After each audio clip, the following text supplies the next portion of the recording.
जय माता दी दोस्तों। श्री जगदम्बिकाये नमः। ओम ऐं ह्रीं क्लीं चामुण्डाय विचेत। श्रीमद्देवी भागवत महापुराण चतुर्थ स्कंध अतः सप्तमो अध्याय। अप्सराओं के प्रस्ताव से नारायण के मन में ऊहापोह और नर का उन्हें समझाना तथा अहंकार के कारण प्रहलाद के साथ हुए युद्ध का स्मरण कराना। व्यास जी बोले, उन देवांगनाओं का वचन सुनकर धर्मपुत्र प्रतापी नारायण अपने मन में विचार करने लगे कि इस समय मुझे क्या करना चाहिए। यदि मैं इस समय विषय भोग में लिप्त होता हूँ तो मुनि समुदाय में उपहास का पात्र बनूंगा। अहंकार से ही मुझे यह दुख प्राप्त हुआ है, इसमें कोई संशय नहीं है। धर्म के विनाश का मूल तथा प्रधान कारण अहंकार है। अतः महात्माओं ने उसे संसार रूपी वृक्ष का मूल कहा है। इन वरांगनाओं के समूह को आया हुआ देखकर मैं मौन धारण कर स्थिर नहीं रह सका और प्रसन्नता पूर्वक मैंने उनसे वार्तालाप किया। इसलिए मैं दुख का भाजन हुआ। अपने धर्म का व्यय करके मैंने उन उर्वशी आदि स्त्रियों की व्यर्थ रचना की। ये कामातर अप्सराएं मेरे तपस्या में विघ्न डालने में प्रवृत्त है। मकड़ियों के द्वारा बनाए गए जाल की भांति अब अपने ही द्वारा उत्पादित सुदृढ़ जाल में मैं बुरी तरह फंस गया हूँ। अब मुझे क्या करना चाहिए। यदि चिंता छोड़कर इन स्त्रियों को अस्वीकार कर देता हूँ तो अपना मनोरथ निष्फल हुआ पाकर ये भ्रष्ट स्त्रियाँ मुझे शाप देकर चली जाएंगी। तब इनसे छुटकारा पाकर मैं निर्जन स्थानों में कठोर तप करूँगा। अतएव क्रोध उत्पन्न करके मैं इनका परित्याग कर दूँगा। व्यास जी बोले, मुनि नारायण ने ऐसा निश्चय करके अपने मन में विचार किया कि सुख प्राप्ति के समस्त साधनों में अहंकार के बाद यह क्रोध दूसरा प्रबल शत्रु है जो अत्यंत कष्ट प्रदान करता है। यह क्रोध संसार में काम तथा लोभ से भी अधिक भयानक है। क्रोध के वशीभूत प्राणी प्राणघात तक हिंसा तक कर डालता है। जो हिंसा सभी प्राणियों के लिए दुखदायिनी तथा नरक रूपी बगीचे की बावली के तुल्य है। जिस प्रकार वृक्षों के परस्पर घर्षण से उत्पन्न अग्नि वृक्षों को ही जला डालती है, उसी प्रकार शरीर से उत्पन्न भीषण क्रोध उसी शरीर को जला डालता है। व्यास जी बोले, इस प्रकार खिन्न मनस्क होकर चिंतन करते हुए अपने भाई नारायण से उनके लघु भ्राता धर्मगुप्त नर ने यह तथ्यपूर्ण वचन कहा। नर बोले, हे नारायण, हे महाभाग, हे महामते, आप क्रोध का त्याग कीजिए और शांत भाव का आश्रय लेकर इस प्रबल अहंकार का नाश कीजिए, क्योंकि पूर्ण समय में इसी अहंकार के दोष से हम दोनों का तप विनष्ट हो गया था। अहंकार तथा क्रोध इन्हीं दोनों भावों के कारण हम लोगों को असुर राज प्रहलाद के साथ 1000 दिव्य वर्षों तक अत्यंत अद्भुत युद्ध करना पड़ा। हे सुरश्रेष्ठ, उस युद्ध में हम दोनों को महान कलेश मिला था। अतएव हे मुनीश्वर, आप क्रोध का परित्याग करके शांत हो जाइए। मुनियों ने शांति को तपस्या का मूल बताया है। व्यास जी बोले, उनकी यह बात सुनकर धर्मपुत्र नारायण शांत हो गए। जन्मेजय बोले, हे मुनि श्रेष्ठ, मेरे मन में यह संदेह उत्पन्न हो गया कि शांत स्वभाव वाले विष्णु भक्त महात्मा प्रहलाद ने पूर्व काल में यह युद्ध क्यों किया और ऋषि नर नारायण ने भी संग्राम क्यों किया। धर्मपुत्र नारायण ये दोनों ही अत्यंत शांत स्वभाव वाले तपस्वी थे। ऐसी स्थिति में दैत्य पुत्र प्रहलाद तथा उन दोनों ऋषियों का संपर्क कैसे हुआ। प्रहलाद भी अत्यंत धर्मपरायण, ज्ञान संपन्न तथा विष्णु भक्त थे। तब महात्मा प्रहलाद ने उन ऋषियों के साथ युद्ध क्यों किया। तपस्वी नर नारायण भी प्रहलाद की ही भांति सात्विक भाव से संपन्न थे। उन दोनों ऋषियों तथा प्रहलाद में यदि परस्पर वैर उत्पन्न हो गया तो फिर उनकी तपस्या तथा धर्म आचरण के पालन में केवल परिश्रम ही उनके हाथ लगा। उस सतयुग में भी उनके जप तथा घोर तप कहाँ चले गए थे। वैसे वे महात्मा भी क्रोध और अहंकार से भरे अपने मन को वश में नहीं कर सके। अहंकार रूपी बीज के अंकुरित हुए बिना क्रोध तथा मात्सर्य उत्पन्न नहीं होते। यह निश्चित है कि काम क्रोध आदि अहंकार से ही उत्पन्न होते हैं। 1000 करोड़ वर्षों तक घोर तपस्या करने के पश्चात भी यदि अहंकार का अंकुरण हुआ तो फिर सब कुछ निरर्थक हो जाता है। जिस प्रकार सूर्योदय होने पर अंधकार नहीं ठहरता, उसी प्रकार अहंकार रूपी अंकुर के समक्ष पुण्य नहीं ठहरता।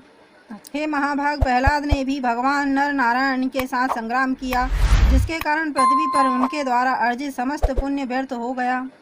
शांत स्वभाव वाले नर नारायण भी अपनी कठिन तपस्या त्याग कर यदि युद्ध करने में तत्पर हुए तो फिर उनकी शांति वृत्ति तथा पुण्यशीलता का क्या महत्व रहा। हे मुने, जब सात्विक भाव से संपन्न इस प्रकार के वे दोनों महात्मा भी अहंकार पर विजय प्राप्त करने में असमर्थ रहे, तब मेरे जैसे व्यक्तियों के लिए अहंकार नष्ट करने की बात ही क्या है। इस त्रिलोक में ऐसा कोई भी प्राणी नहीं है जो अहंकार से मुक्त हो। इसी तरह ऐसा कोई भी ना तो हुआ है और ना होगा जो अहंकार से पूर्णतः मुक्त हो। काष्ठ तथा लोह की जंजीर में बंधा हुआ व्यक्ति बंधन मुक्त हो सकता है, किंतु अहंकार से बंधा व्यक्ति कभी भी नहीं छूट सकता। यह संपूर्ण चराचर जगत अहंकार से व्याप्त है। अहंकारी मनुष्य मल मूत्र से प्रदूषित इन संसार में चक्कर काटता रहता है, तो फिर इस मोहाच्छन्न संसार में ब्रह्म ज्ञान की कल्पना ही कहाँ रह गई। हे सुब्रत, मुझे तो मीमांसकों का कर्म सिद्धांत ही उचित प्रतीत होता है। हे मुने, जब महान से महान लोग भी काम क्रोध आदि से सदा ग्रस्त रहते हैं, तब हे मुनि श्रेष्ठ, इस कलयुग में मुझ जैसे लोगों की बात ही क्या। व्यास जी बोले, हे भारत, जन्मजय कारण से कार्य भिन्न कैसे हो सकता है। कड़ा तथा कुंडल आकार में भिन्न होते हुए भी स्वर्ण के सदृश होते हैं। चराचर सहित समस्त ब्रह्मांड अहंकार से उत्पन्न हुआ है।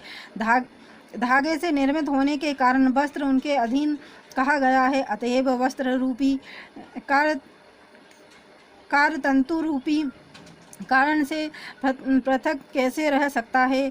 जब माया के तीनों गुणों द्वारा ही तिनके से लेकर पर्वत तक स्थावर जंगात्मक यह संपूर्ण ब्रह्मांड विचरित है, तब दृष्टि से विषय में खेल किस बात का।